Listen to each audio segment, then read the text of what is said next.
This is the Samsung Galaxy Watch 4, and I'm going to tell you in two basic reasons why I'm not going to be upgrading either to the Watch 5 or Watch 6.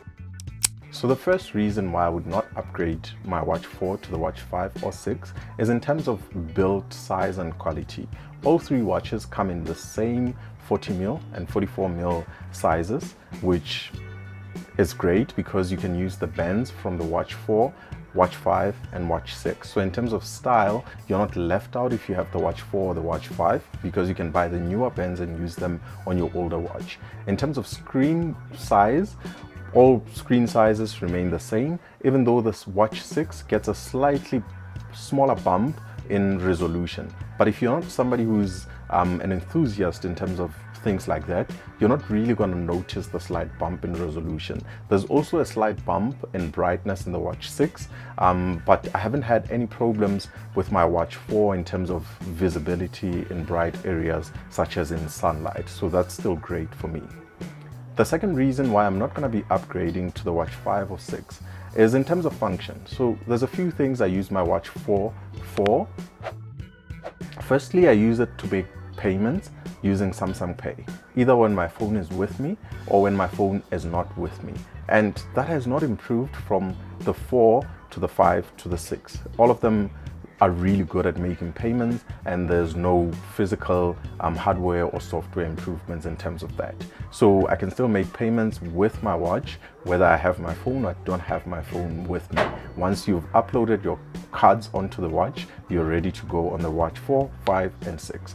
But secondly, I use my watch for exercise tracking. So in terms of the stuff that I use my watch for, it's basic exercise stuff such as running, getting my blood oxygen when I'm sleeping, and like basic exercise stuff. And I found it really good at either automatically identifying that I'm exercising and telling me you've been walking for 10 minutes, for example, or you've been running for the past 5 minutes or something like that. And the detail that you get, especially from exercising such as running, is really, really good because it gives you some really useful information.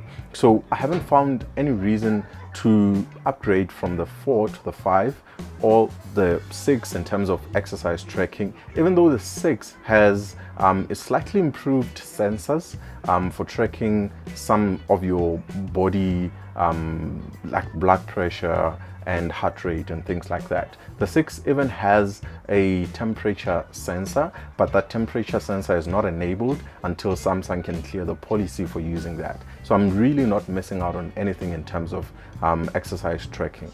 And the third one is sleep tracking, and there've been improvements to the sleep tracking in the Watch 6 in terms of snoring detection. So in the Watch 6, you can enable the snoring detection even when you don't have your phone charging next to you while you're sleeping.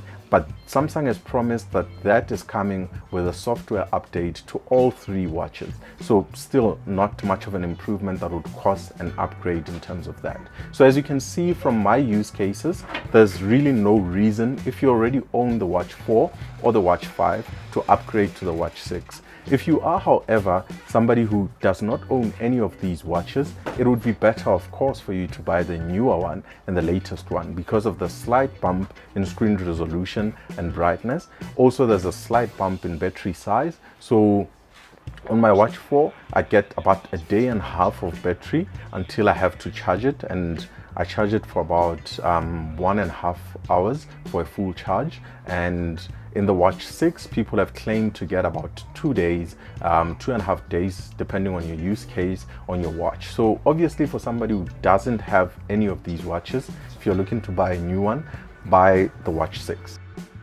Thank you for watching this video. If you found it particularly interesting, please consider subscribing to the channel.